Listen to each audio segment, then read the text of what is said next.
Hello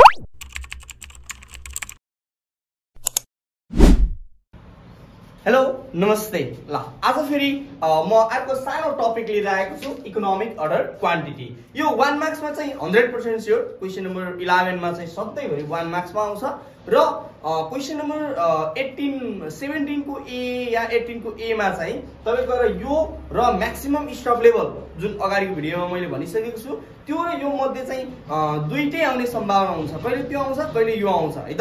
अब यसलाई चाहिँ मैले यति तीनटा फर्मुलाबाट चाहिँ तपाईलाई बुझाउने कोसिस गर्छु। हेर्नुस् है त, इकोनोमिक अर्डर क्वान्टिटी भनेको हामीले सामान अर्डर गर्दाखेरि कतिवटा सामान एकचोटीमा अर्डर गर्यौं भने हामीलाई सबैभन्दा इकोनोमिक पर्न जान्छ त, सबभन्दा सस्तो पर्न जान्छ त खर्चको हिसाबले है त। कसरी सजिलो हुन्छ भन्ने हिसाबले चाहिँ हामीले यो इकोनोमिक अर्डर क्वान्टिटी निकाल्छौं। अब यो इकोनोमिक अर्डर क्वान्टिटीको फर्मुला के हो त भन्दा EOQ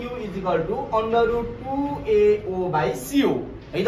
अब यहाँ चाहिँ वेयर हेर्नुस् है, वेयर यो 2 भनेको 2 भइहाल्यो। अब यसलाई त केही मिनिङ हुने कुरा भएन। ए भनेको चाहिँ एनुअल कन्जम्पसन हो है, एनुअल रिक्वायरमेन्ट भनेको एक वर्षमा हामीलाई कति सामान चाहिन्छ त भन्ने कुरा एनुअल रिक्वायरमेन्ट है त। एनुअल रिक्वायरमेन्ट ए भनेको, ओ भनेको चाहिँ अर्डरिङ कस्ट हो, ORDERING अर्डरिङ कस्ट भन्छ यसलाई। ओ भनेको एकचोटी सामान अर्डर गर्दाखेरि कति रुपैयाँ खर्च लाग्छ त अर्डरिङ कस्ट है त।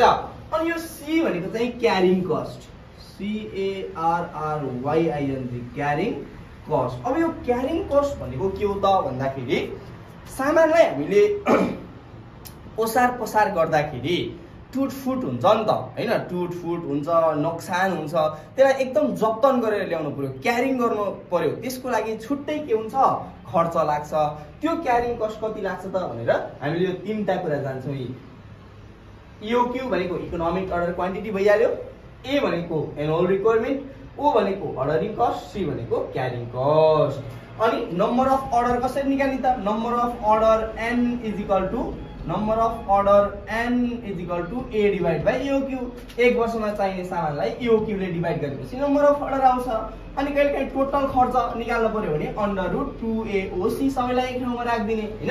ल अब यति भइसकेपछि हामीले निकाल्न सकिन्छ है।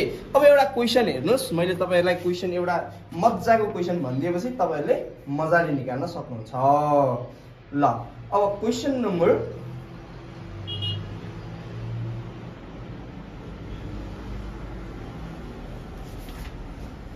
क्वेशन नम्बर 34 मा छ यो इकोनोमिक अर्डर क्वान्टिटी। मैले क्वेशनै लेख्दिए है त। क्वेशन नम्बर 34 यो पेज नम्बर 349 हो, एडभान्स सरस्वती है त, AS हैन। ल अब यसको क्वेशन हेरौँ है त। एउटा कस्तो प्याटर्न छ भन्दा अर्डरिङ कस्ट पर अर्डर भनेको छ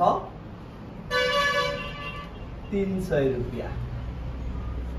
अनि सेकेन्डमा भनेको छ PURCH purchasing cost per unit भनेको छ, पर्चेजिङ कस्ट पर युनिट भनेको छ, यो भनेको छ 20 रुपैयाँ। त्यसपछि गएर क्यारिङ कस्ट भनेको छ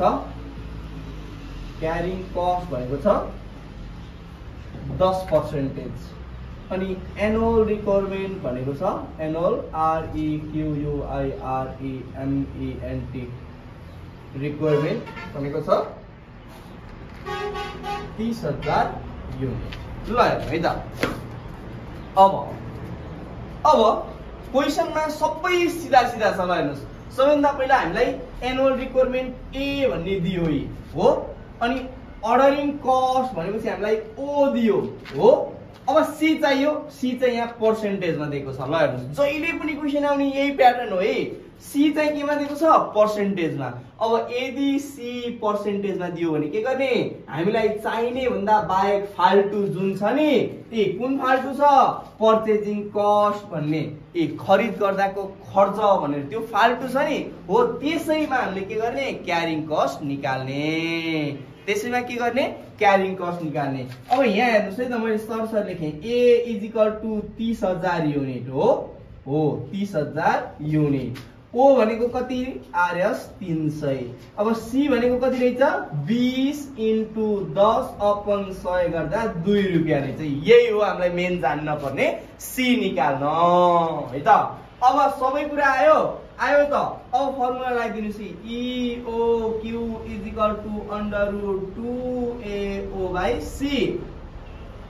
√2 को ठाउँमा 2, A को ठाउँमा 30,000 × 300 / 2।